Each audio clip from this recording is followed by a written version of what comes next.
YouTube as well. Okay. And yeah, we are good. Let me start by giving a very, very brief introduction about myself and August Academy, and then I'll leave the floor open for questions. Okay. So about myself, my name is Karthik. I'm an alumnus of IIT Madras and Stanford University, and yeah, I mean, I started the August Academy in January 2013. So next month, or rather not even next month, like 20 days from now, we'll be celebrating our 10th year, right? Definitely, we did not have these plans, or we didn't think that we would make it this far when we started in Jan 2013, but definitely happy. And I'm feeling very fortunate that we've been able to make it this far. So why did I start August Academy, right? I mean, that's a very simple story, maybe something that resonates with some of you. So, after finishing my PhD, which was from Stanford, I joined the corporate sector. I worked with a few companies for about 3-4 years, and I like the friends. I definitely like the atmosphere, but somehow with regards to the kind of work I was doing, I always felt that I could be doing something a little bit more impact, right? And when I turned and looked around me and tried to understand who was doing something very impactful, it looked like all those guys had MBAs. And that's sort of when I started on my MBA prep journey. So in 2012, I took my GMAT. I got a 770 on the GMAT. I got into the exec program at Stanford as well. But due to a few circumstances, I couldn't take it up. But the same month, so I did my application in 2012, and Jan 2013, I got my result. But in the same month also, I started August Academy, right? So in the past 9.5, 10 years, we've worked with around 250, 300 applicants. And we've had some very, very good results. So we are very, very happy with our results. 2 schools that have evaded us, Stanford and Wharton. Both these schools, we've had interview invitations, but not 100% conversions beyond that. But every other school, we've had conversions. So in the US, we've had people getting into Harvard. We've had people getting into Chicago Booth, Kellogg, MIT, Dartmouth Tuck, Darden, Duke, Ross, Kellogg, Columbia, Berkeley has. So every major US school pretty much in the top 10. In Europe, we've had people getting into all top 5: INSEAD, London Business School, IMD, HEC, Oxford, Cambridge, IEI, ISA.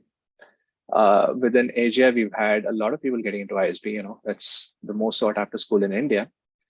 We've had people getting into the exec programs at IIM A, B, C. We've had people getting into NUS, NTU, SMU also, HKUST, SEEBS.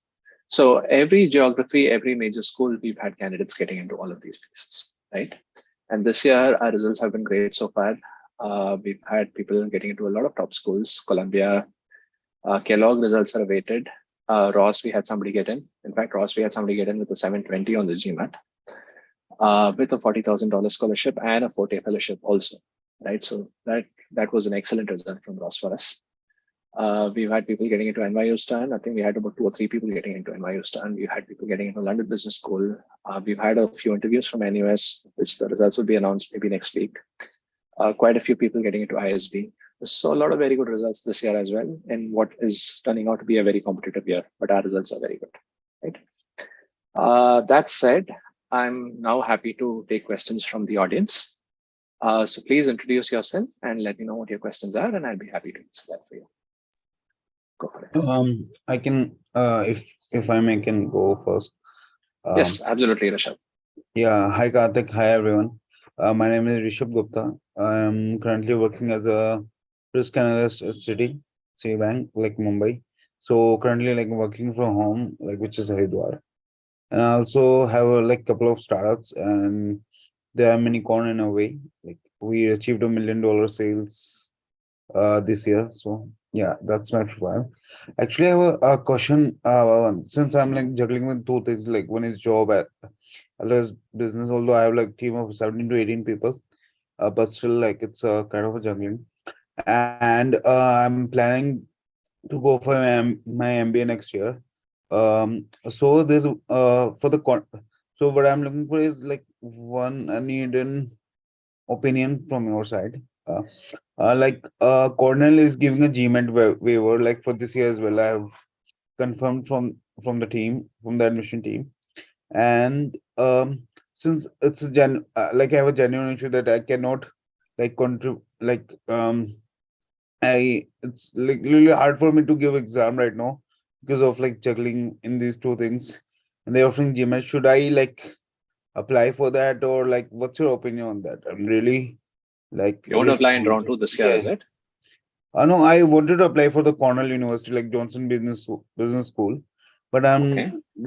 because I don't have a GMAT, although I'm preparing for that, but No. That part I got. What I'm asking you is, are you looking at applying in round two for 2023 intake, or yeah, are you yeah. thinking of applying next year for the 2024 intake? No, like applying for round two just to take a shot. Like, Okay. See, I mean, if you want to apply in round two this year, and if it's with the purpose of just taking a shot, then by all means make use of the GMAT waiver, no issues. Doesn't look like you have a lot of time to take the GMAT anyway. But if you are going for the next year's set of applications, then I would strongly advise you to take the GMAT and put in your best efforts. We've not been in favor of people going the GMAT waiver route at August Academy, even though we've had some people get interviews.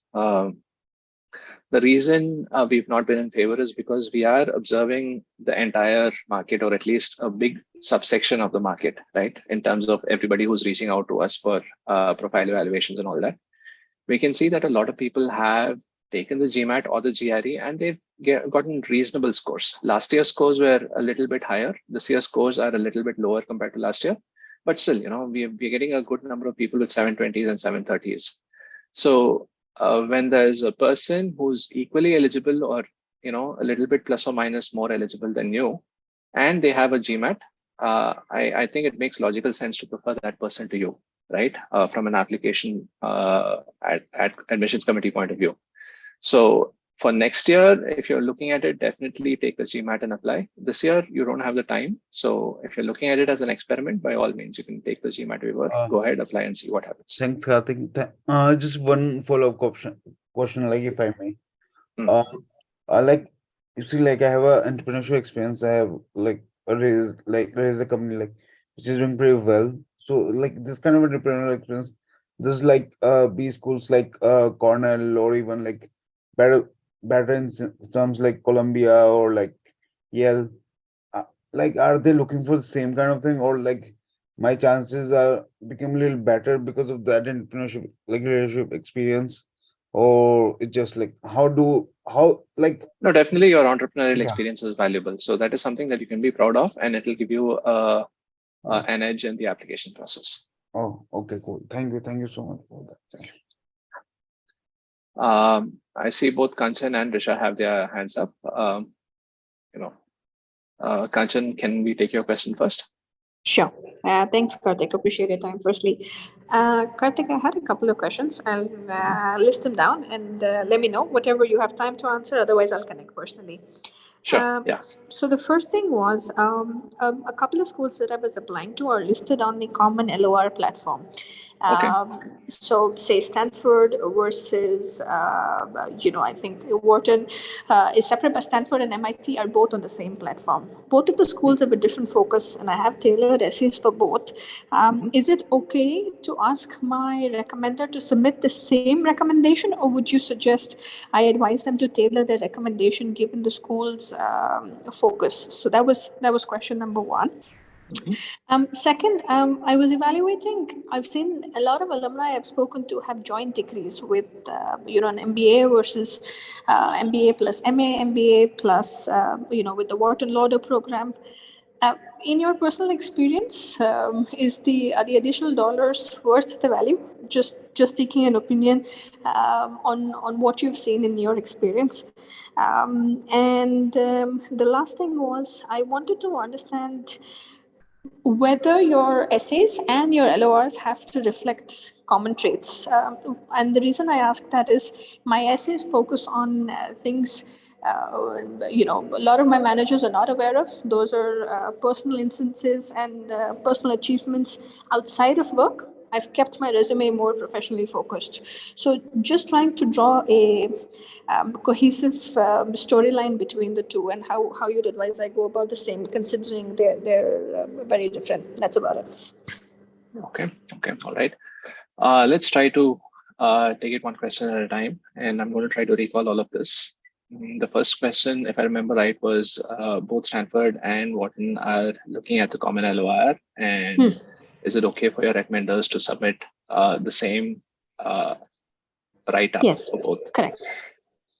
See, I mean, obviously, if your recommenders are willing to put in extra time to tailor it, then sure. I mean, you may coach them on what each school is looking at, and you may ask them to take some extra time to write it up. But typically, LOR recommenders don't have that time, and getting them to write one letter is a very big deal. And chasing them and ensuring that things go in before the deadline and all that, that's a problem that a lot of people face. Now, in such a situation, it's a common question, common LOR, common write-up should be fine, right? So it all depends on how much effort your recommenders are willing to put. So that would be my answer to your first question. The second question, if I remember right, is it worth the joint degrees? The joint degrees. Now, my answer to that is, see, first of all, think about whether you really need both degrees, right? I mean, in terms of, do they match your professional goals, right? If you do feel that you need both, then, let's say you're a lawyer and you're looking at getting into corporate law, cross-border transactions, mergers and acquisitions and whatnot. So yeah, sure. I mean, a law degree from a different country, and especially at the doctoral level, and an MBA to understand the business aspects will definitely be useful for you, right? Now, in case you're like an engineer looking to become a product manager, then I don't see any reason why you should pick up another degree other than the MBA, right? So it all depends on your professional aspirations. So think about whether your professional aspirations determine or rather require you to get another stream of education. So that's the first one. Second one is, even though colleges ask you to apply to both degrees at the same time, they may be okay if you sign up for one and then you go there and then you audit the classes of the other, and then if all is okay, they may be okay with you applying to the other one as well, and they'll admit you provided you can get there on your merit. Okay, just double check with your departments if that is possible. If that is possible, then just take it one step at a time instead of both. And anyway, you're going to graduate at the same time, regardless of whether you apply to both at the same time or you get into one, spend your first year and then add the second one in the second year. So just ensure if it's possible at the college, and if they say it's possible, then go for it. Yeah. So that would be my answer to the second question. And the third question, what's that again? Yes, sure. The link between the personal statements and the LORs. Considering that's one okay. is, I mean, as long as it's clear that they're talking about the same person, it's perfectly fine. I mean, different people see different aspects of you. You see a different aspect of yourself. But then there's some areas where both of you see the same thing, right? So certain elements in common, certain elements different from each other. I think that should be fine. If it looks like they're talking about completely different people, then it may be very weird. Yeah. So as long as you don't give any room for doubt there, I think that should be fine. All right. Thank you. Thank you, Karthik. I think that's fairly clear and helpful. Appreciate it. Thank you. Yeah. I think Risha had a question before you, Nirja. So I'll take Risha's question first, and then I'll come back to you if that's okay. Hi, Risha. How are you?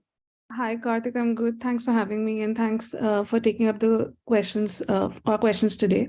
So I'll quickly give you some background about myself. I am an engineer by education, and I'm currently working in the IT sector and the IT SaaS sector in the capacity of an account executive. I'm predominantly working with US-based clients like Facebook, Yahoo, all these organizations right now at the moment. I have 5+ years of work experience under my belt. I am due to give my GRE on the 18th of the month. I started with my mocks and I'm getting somewhere in the range of 320 to 324. I don't have a lot of bandwidth to give time to my applications, although I have created my first drafts. I did apply last year for some schools just as a trial run, and I got into few. So I do need help in streamlining my LORs and my basically my recommendations and my essay. So just wanted to understand, are you taking up folks for round 2 right now? Do you have the wavelength at the moment? We can take people for round 2, but we have to be a little cautious about the kind of commitments we make and with regards to how many schools we can work on together. So, I'm not maybe looking this at is top 10 yeah. schools. I'm not looking at top 10 schools, to be very honest. The schools that I'm predominantly interested in is Vanderbilt, Okay. UCLA, Okay. UT Dallas. That's Okay. like a safe school that I'm keeping. And in ambitious, I'm interested in Northwestern and Tuck. Okay. All right. I think this is a private conversation that we should be having. If you could send me an email, I can look at it and get back to you on that. Now, typically, it's been my experience that when you're looking at colleges of the UCLA Anderson League and above, you need the equivalent of a GRE 329 or something. So that's something I would ask you to keep in mind as you're taking your GRE exam next week. But having said that, if there's something very unique and compelling in your profile, then by all means, I think it may still be okay to apply with a slightly lower GRE. So we'll have to look into your profile a little deeper. I told you I had somebody getting into Darden with a 40K scholarship. This result just came last week. And a Ford Fellowship, not just the 40K scholarship, but also the Ford Fellowship. And this person had a 720 on the GMAT, right? And she was a reapplicant as well. So, I mean, all good things. Now, the other thing here is, I think some insight into your previous year's results. You don't have to discuss it right now, but you can share it with me while you're sending me an email. That would help me with regards to how schools are benchmarking your profile. And that in turn will give me some insight into how we can benchmark it this year. We can move slightly up or slightly lower, depending on the results, plus the new GRE score, right? So that's something that I would be able to help with. With regards to college applications, today is the 12th. So someone who starts today, we may be able to do like one college by Jan 5, one by Jan 10 or 12. And beyond that, I mean, we can help with like a 25th kind of deadline or a Feb first week kind of deadline. In fact, we may even be able to do 2 more colleges by Feb first week. So we'll have to look at what kind of deadlines you have. And based on that, we'll have to do a sequencing, right? So Sure. these are the things I would need from you in your email, Risha. I'll do that. And if feasible, can we set up a meeting like maybe tomorrow? We can take this offline. Let me look at my calendar and get back. Tomorrow I may have my appointments full, but day after may be possible. So just send me an email and then we'll take it up one step at a time. Sure. We do charge for the initial one-to-one call though. I'll give you my details. I mean, I'll be explaining the details towards the end of our call today. And I'll also send you more details over email. Sure. Thank you. Yeah. Nirja, I can take your question right now. Yeah. Hi, Karthik. Hi, everyone. So I'm Nirja. I have graduated in 2015 from mechanical engineering. Post that, I have worked for 2 years in MNC in aftermarket service sector. And then I have given GATE and I've been working in a PSU, HPCL from the last 4 years. Okay. My role is around ERP consulting. I'm an in-house ERP consultant. So my main question is, overall, by the time I join, I have given my GMAT 2 weeks back and my score is 710. Okay. So I have a 2-part question. The first question is, geographically, I don't have any preference in where to study. Like I'm open to study in India or US. But in the long term, maybe after 8 to 10 years, I would like to come back to India. Okay. So with my score and my background, the schools I might get in US is maybe 20 to 30, top 20 to 30. So with those schools, will I get a good opportunity if I want to come back to India, or is it suggestible to go to Indian schools, to target Indian schools, or maybe any Singapore schools? Yeah. See, I think you can target American schools, you can target Indian schools, and you can target Singaporean schools also. So from that point of view, I think you've set yourself up very well. You have a good GMAT score and you have good work experience also. Now, with regards to coming back to India from a 20 to 30 program, See, I think the HR folks will have recognition for the brands, but your public, right, your family members, your uncles and aunties may not understand much when you say, hey, I went to Kelly compared to I went to Harvard, right? So that difference is going to be there. But I don't think that's going to be a problem when you are looking at jobs. Okay. The second thing I would ask you to keep in mind is you may not be coming back as an alumnus of the university alone, right? So let's say you're an ERP and you get into, let's say, like a Kelly or something. You may actually end up working for a few years at Deloitte or Amazon, assuming you are willing to spend about 2-3 years beyond your graduation, right? Yeah. And when you come back, you may even be looking at an internal transfer, right? Let's say you're working for Deloitte, you can actually take an internal transfer through Deloitte, or Amazon, you can take an internal transfer through Amazon, or even otherwise, if you're looking at a job at a highly funded Indian startup, you'll be coming in as a person with good American experience into India, right? So that I think will be a lot of value. So I think you should be very positive and just go for the best school you can get into, provided it fits your budget and your timelines and all of that. So definitely those are things that you need to keep in mind. But yeah, I mean, that's about it. What was the second part again?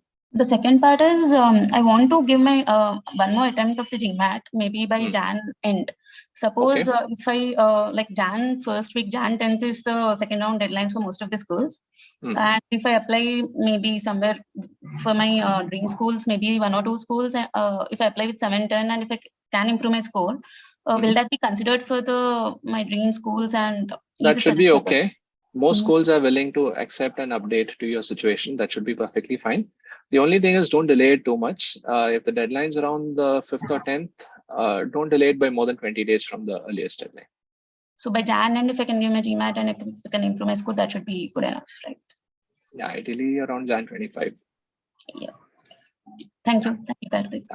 Yeah, you don't want to be in a position where they've made a decision, especially an adverse one, and then you send in your score and it does not have the power to make a difference, right? That's a very unfortunate thing. You've improved your score, but it somehow is not going to have that, right? Yeah, correct. Somebody asked me a private question. Does that apply to the likes of Stanford also, the GMAT update? Yeah, that should be fine. All right. Can I take Chandana's question right now? Hi, Chandana. Yeah. Hi, Karthik. I'm Chandana. My profile is somewhat similar to Nirja. I have 8 years of work experience. I'm presently working in a PSU in operations. Okay. My question is, I'm about to give my GMAT in a couple of months. I'm targeting around 700 plus score. I'm open to study in US, but due to personal reasons, I would preferably choose Indian schools. So with Indian market, I am targeting IIM Ahmedabad, Bangalore, and ISB. But my doubt is ISB's reviews are very good, but is it suitable with my experience? Like I've heard the average is around 3 to 5 years of experience.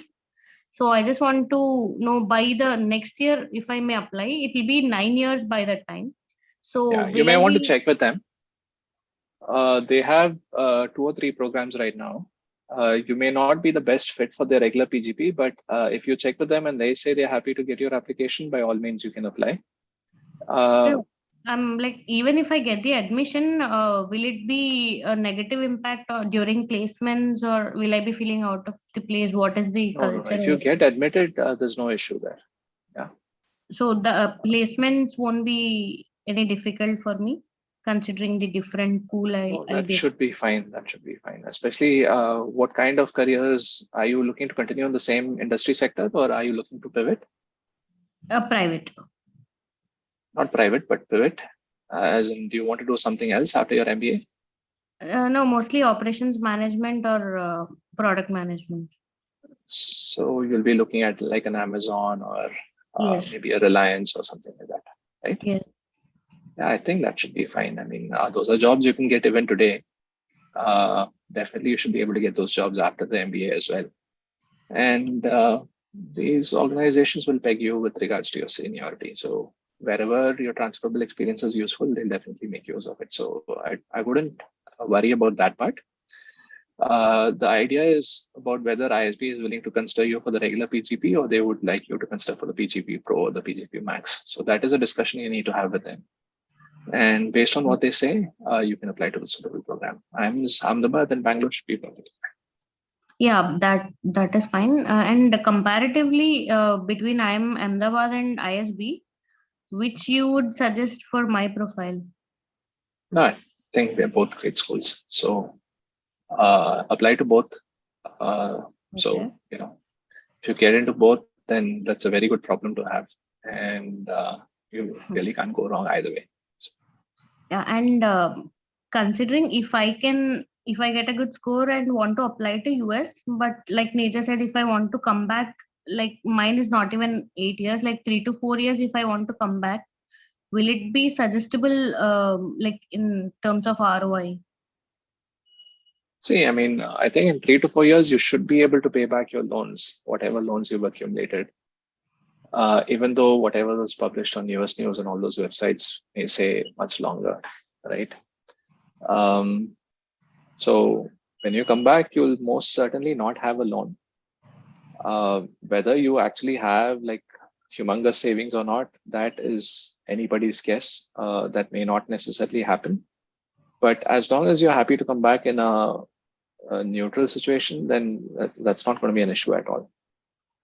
And what will be my prospects after coming back to India? Like, will that degree be considered, or?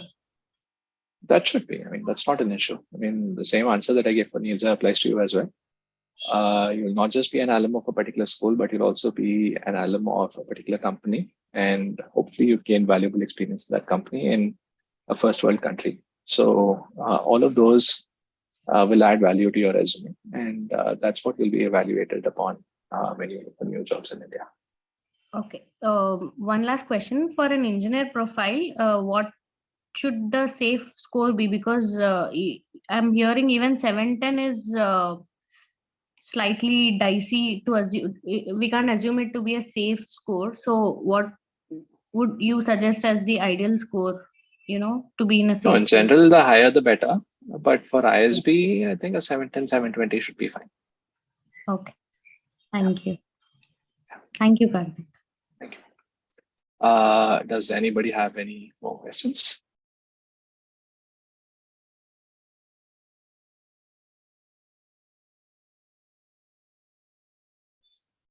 Okay. I have something, Karthik. Hi, Sai. Hi, Karthik. How are you? Good. How are you? Doing good, Karthik. Two questions I have, Karthik. So my profile is into commerce, so business background. Okay. Right now, I'm working with Deloitte into the audit practice. Okay. I'm looking for specifically US schools. So I have taken my GMAT last month and I got a score. I got a pretty good score, but the reason I didn't approach any consultant because it's very short time to approach now. So I'm writing essays on my own now, just to give a click now. And if I don't get now, probably I'll again go to next year in the early decisions. Okay. So during my essays, I only have one doubt. So my post MBA goal is to get into finance manager roles. Okay.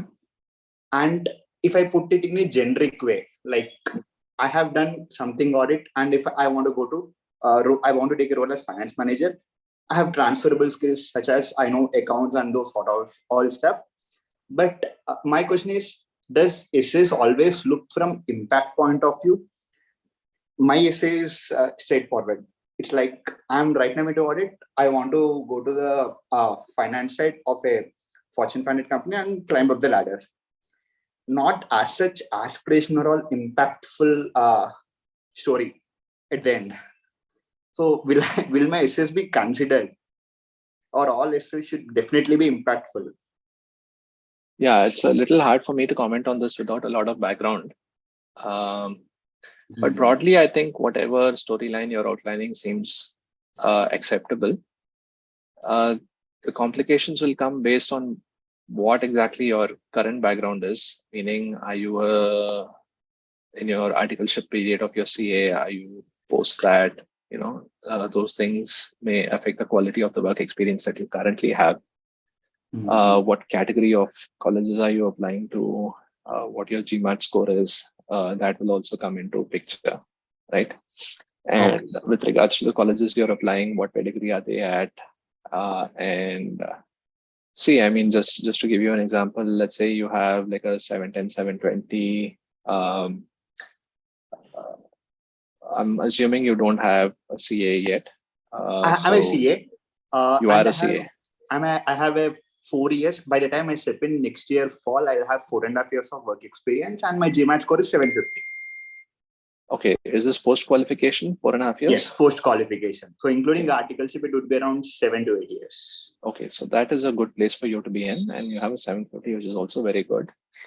So I'm assuming you're targeting something in the top 15, 10 to 15. 10 to right? 15. If you're looking at a top 10 program, something a little bit more ambitious may be useful. Yeah. For a top 20 program, whatever you're saying should be perfectly fine.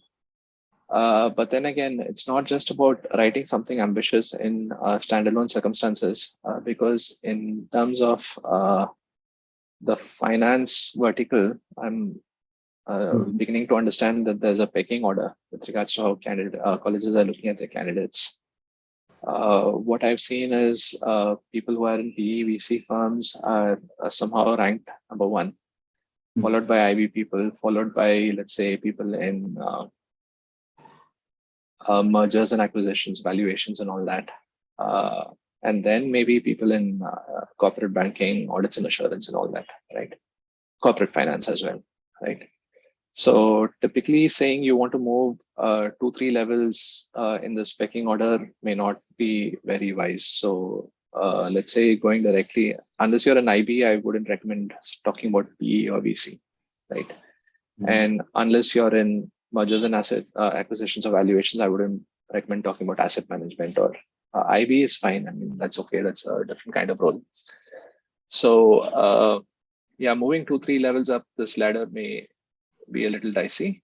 Corporate finance is perfectly fine, but definitely for a top 10 program, if you can come up with something a little bit more ambitious, that may be useful, I think.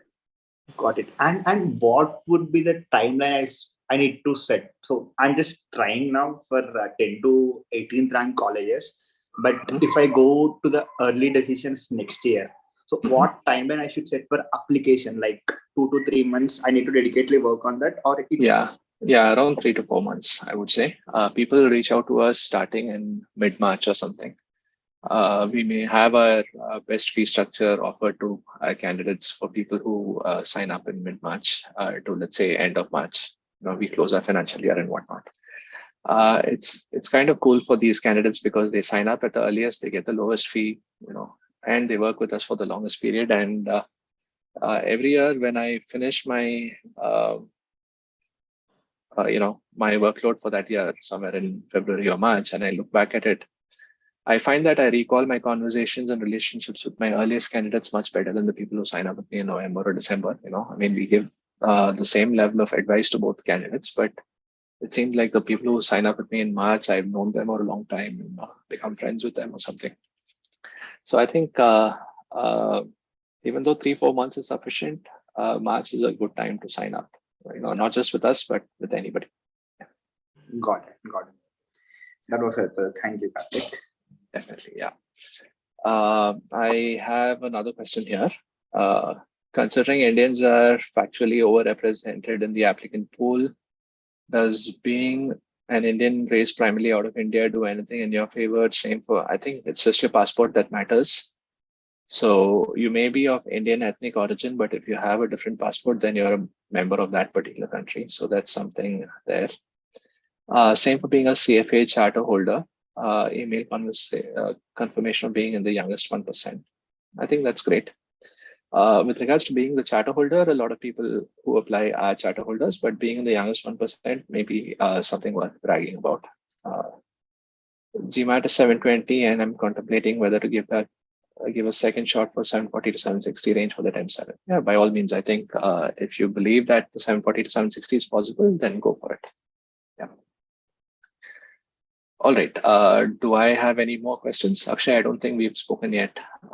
Thanks for being in the audience, but do you have a question as well?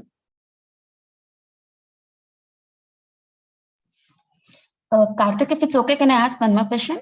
Yeah, Neerja, go ahead. Yeah.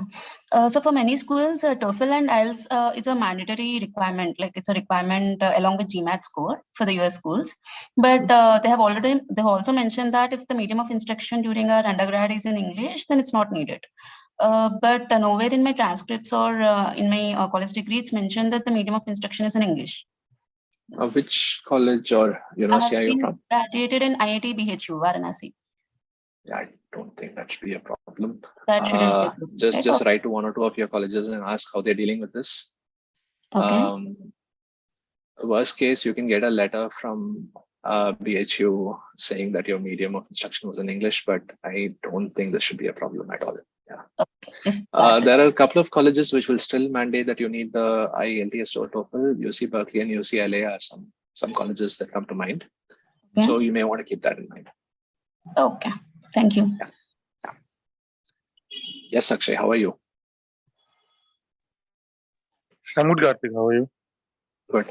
Yeah, go for it. Yeah, Karthik, my profile is also a bit similar to what Sai's profile is. So I'm also a chartered accountant with 4+ of work experience in banking, core banking and treasury functions of a Tata Group company. So I'm also trying to get into like a top 15 the MBA programs, but I'm yet to appear for my GMAT. I'm yet to start this journey.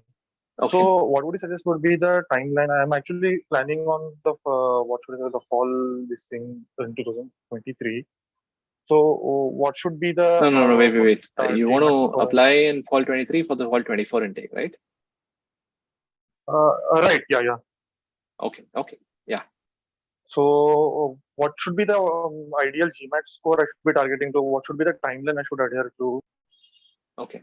So if you're looking at a top 20 program, then a 740 is something that I would like to benchmark for you. Okay. Yeah. As an Indian male applicant, if you're looking at a top 10 or top 12 program, a 750 plus is something I may put your mind to.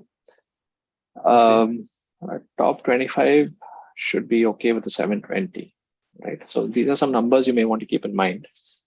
Right. In terms of timelines, yeah, the March-April timeline works very well.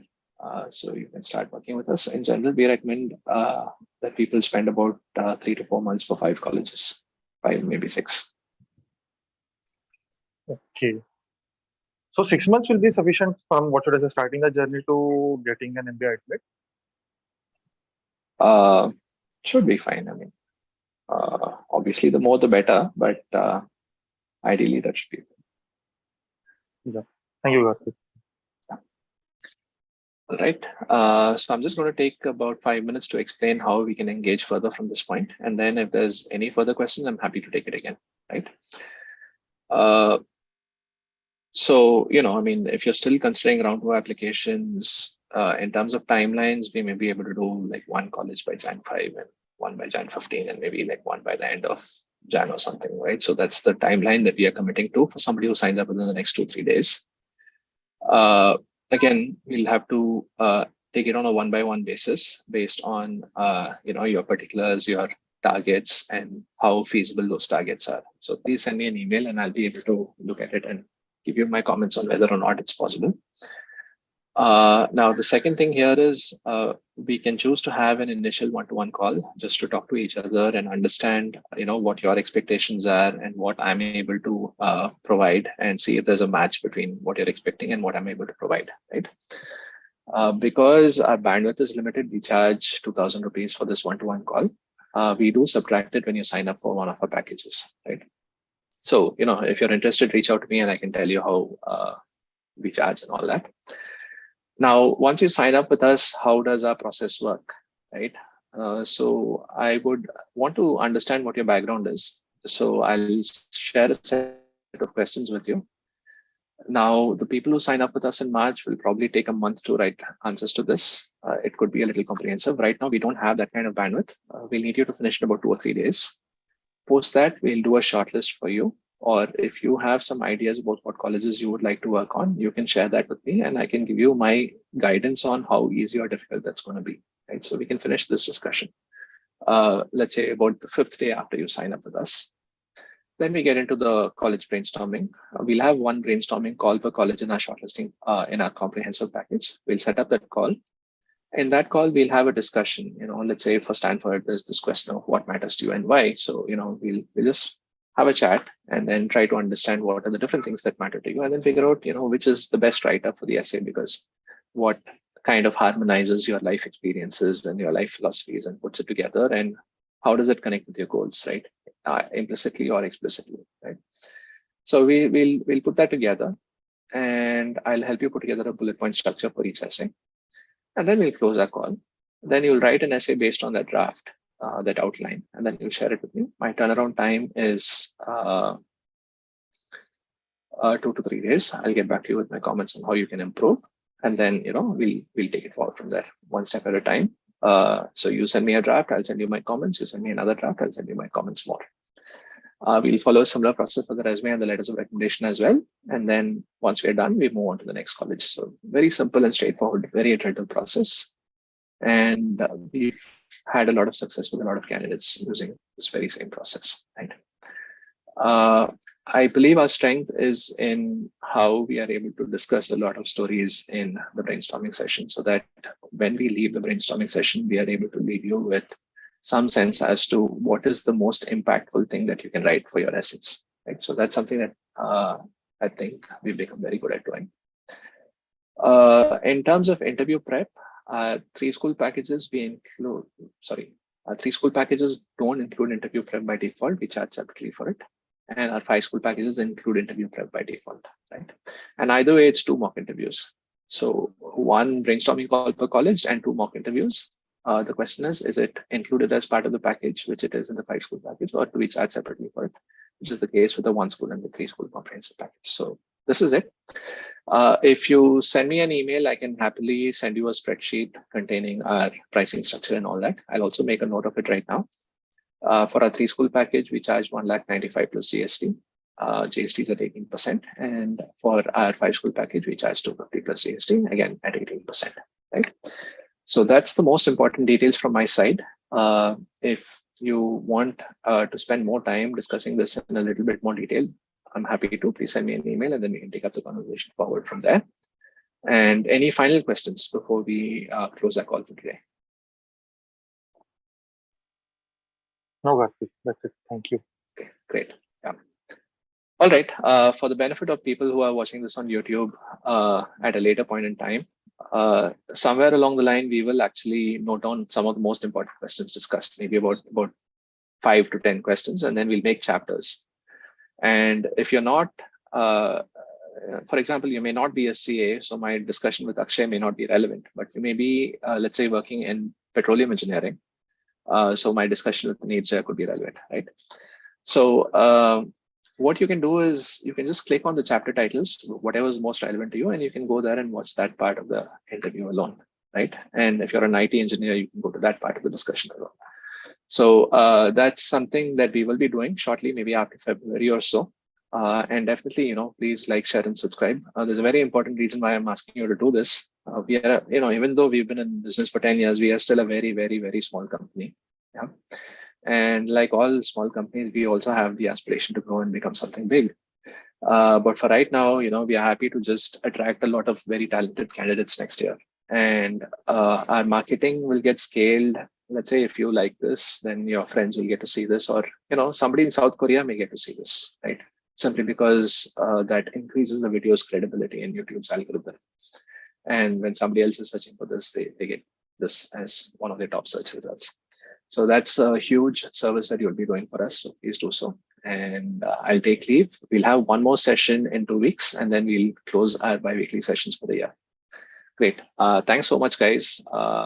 This session wouldn't be possible without you. So thanks for attending.